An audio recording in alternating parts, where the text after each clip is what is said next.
Welcome to the Gym Show with your host, Jim. It's a good morning today. I'm feeling totally rejuvenated from yesterday. If you didn't read my blog post, I'll have it in the show notes.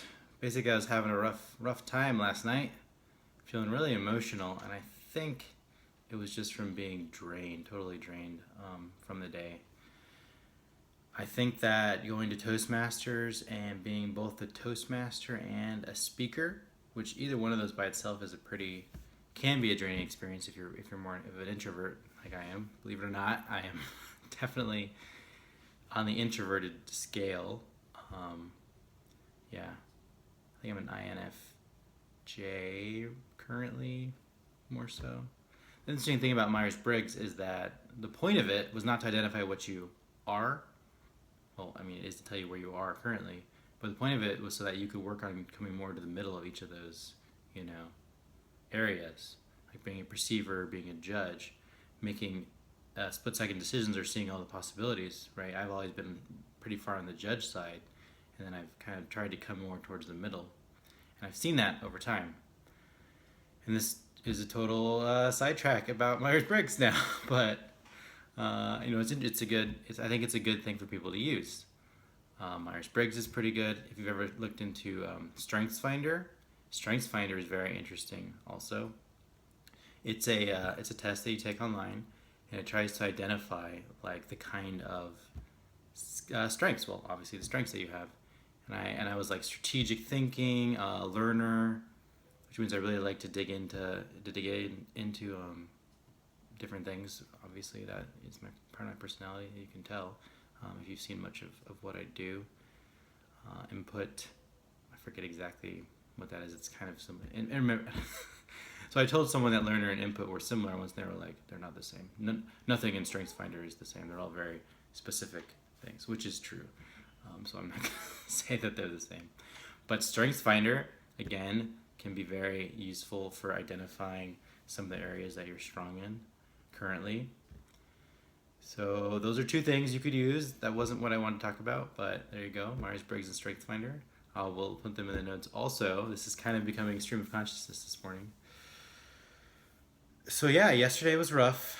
I didn't figure out exactly what was going on with me. I think this is again dealing with some of my old identities. I'm gonna write about that idea. Kind of dig into some of those specific identities that I had in the past, and how like my inner child still is perhaps there and in those identities, but for me they're long past, and yet they still kind of bubble to the surface and affect my day-to-day life and my emotions. So it's an interesting process. I think letting go of your old self is definitely challenging for everybody. It's definitely something that happens as you grow, and it can happen very rapidly. Like, I have changed completely probably 5 times since I went to the workshop last October. So, and it feels like things are changing even faster, right? Faster and faster and faster. Like, the person that I was before I found Mel Robbins' 5-second rule, and the person that I became right after that is totally different. The person that I was before I did the 2-hour Bentino challenge, and the person that after the first time I did that was very different, saw the world in a different way. The super accelerated living video of Bentino's. See, I said his name 2 different ways in this chat already. After I watched that, and I started thinking about being the gardener, planting the seeds. Like, again, it's just a totally different way of looking at the world. And again, I have changed because of that. And the last few of those happened very, very close together. And I'm sure that I'll find some new input, over this weekend, and it'll again shift my consciousness to the next level. So StrengthsFinder and Myers-Briggs kind of give you a picture of where you are, and these other things cats are turning off lights, which probably means it's time for me to go. But yeah. I'm good today. I'm on a high. This is my normal morning thing. It usually is like this, sometimes in the afternoon, depending on what happened during the day. I will get emotional because I think I've run low on willpower juice, run low on blood glucose. Probably means I maybe didn't eat enough.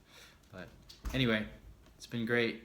Good morning, and I'll see you tomorrow.